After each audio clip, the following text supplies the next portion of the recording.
समन्तकांतकं भजे। अखर्व सर्व मंगला कला कदम्ब मंजरी। रस प्रवाह माधुरी ब्रजम्बलां ध्रुवताम्। स्मरांतकं पुरांतकं मखांतकं पदांतकं समन्तकांतकांतकं समन्तकांतकं भजे। ये इस समय हम हैं द्वापर युग में हैं। जब त्रेता में पाप अधिक हुए तो मैंने भगवान नारायण से विष्णु से प्रार्थना की तो मर्यादा के रूप में राम अवतार के रूप में अवतार लिया। अब ये त्रेता युग है, यहां पर कंस का पाप अधिक है। मैं भगवान विष्णु की स्तुति करूंगा, प्रार्थना करूंगा, अब किस युग में आकर अवतार लेंगे।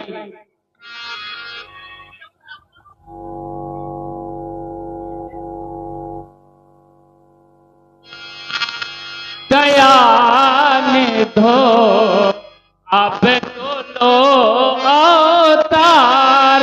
दया निधो अब तो लो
देव ऋषि क्या किया है?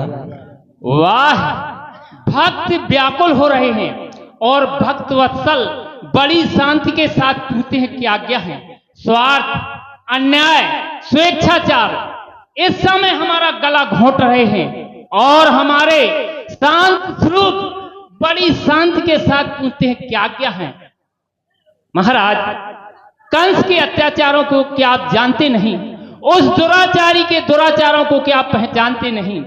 आपकी परम प्यारी गौएं, आपके मुख से उत्पन्न होने वाले ब्राह्मण और आपके हृदय के समान प्यारे संतजन आज छातियां तोड़कर, गला फाड़कर, सर उठाकर त्राह त्राह कर रहे हैं।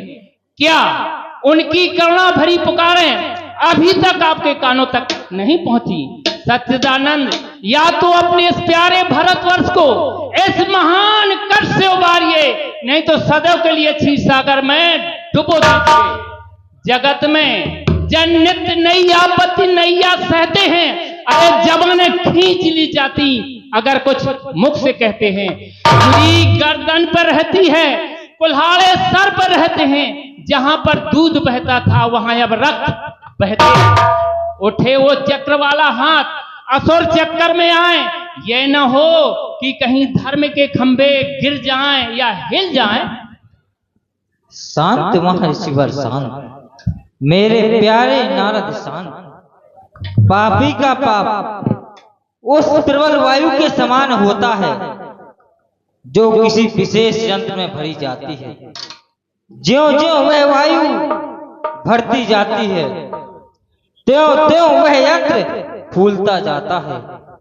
अंत में भराव जब सीमा से बाहर हो जाता है तो उसी वायु द्वारा ही वह यंत्र फट जाता है। ठीक उसी तरह समय आ रहा है कि कंस का पाप कंस को ही खा जाएगा।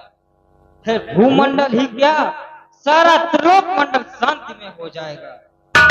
चढ़ेगा बाण क्षण में, धनुष पर हाथ धरने दो। खिंचेगी आप प्रत्यंचा, निशाना ठीक करने दो। समय पर पाप का घट बस आप ही फूट जाएगा। अभी जितना खाली है उसे और उतना भरने दो। भगवान, उस समय की प्रतीक्षा तो वो कर सकता है जिसका चित्त स्थिर हो। आद्य मंडल आस्थिर है, आस्थिर हृदय वाले की भी आपको कुछ खबर है। वो देखिए, उधर देखिए, मुनि और मुनीषों के शीश ठोकरों से तोड़े जा रहे हैं। उधर देखिए, ब्राह्मणों के यज्ञोपवीत पैरों से रौंदे जा रहे हैं। अब नहीं देखा जाता, अब नहीं देखा जाता। दीन बंधु दया करो, कृपा सिंधु कृपा करो। जगत सहारे जो आपके हैं उन्हीं पर आज संकट है। बने सब यज्ञ मंडप इन दिनों मुनियों के मरघट हैं। न भक्तों को ठिकाना, अरे न भक्तों को ठिकाना आपके भारत में मिलता है। फिर भी अचंबा है कि आपका आसन न हिलता है न डुलता है। देव ऋषि, अभी अत्याचारों की सीमा कहाँ हुई है? क्या अभी और कसर रह गई है? अभी और कसर रह गई है। अभी अबलाओं पर अत्याचार कहाँ हुआ है?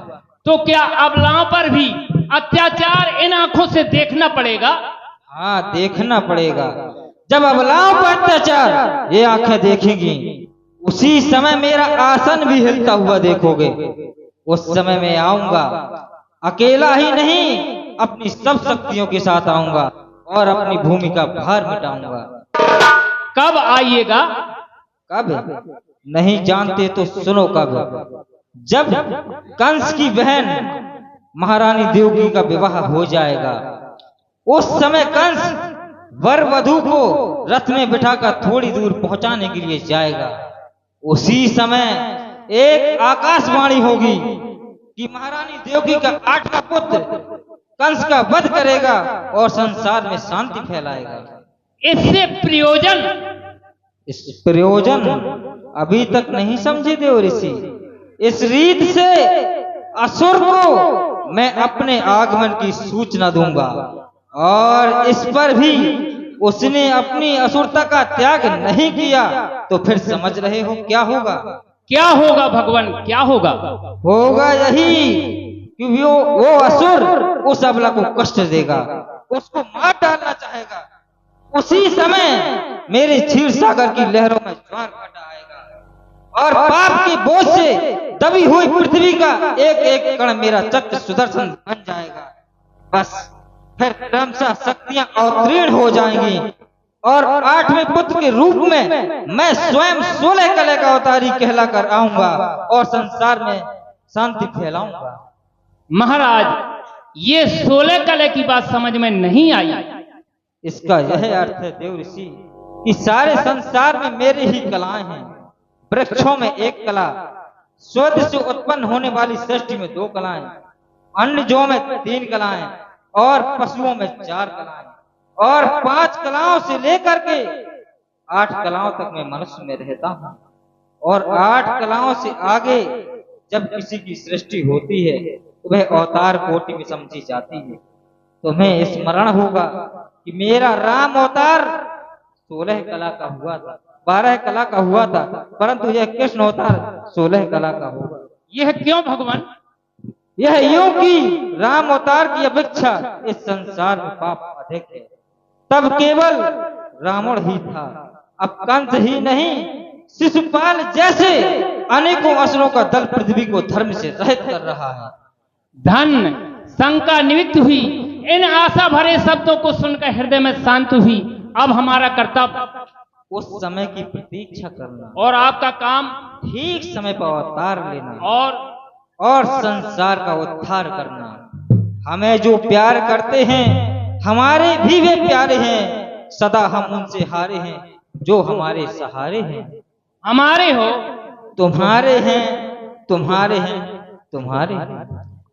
भगवान ने तुम्हारा करी मुझको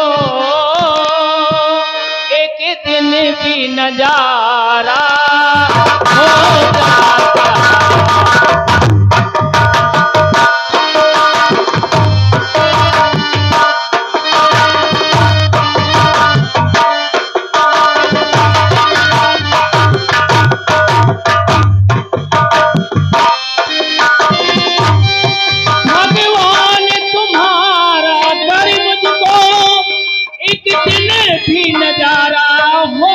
जाता।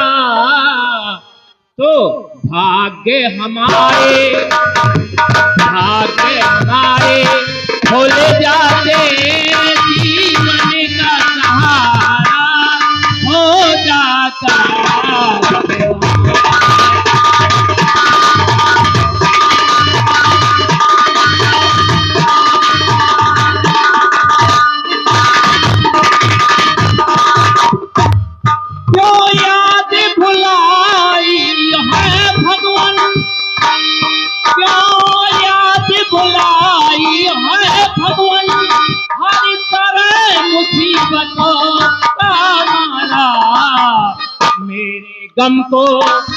मेरे गम को यदि मैं तो नाम तुम्हारा हो जाता।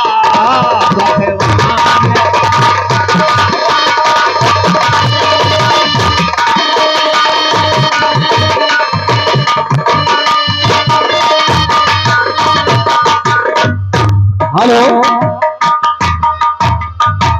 और महाराज जाते जाते एक बात सुन लीजिए।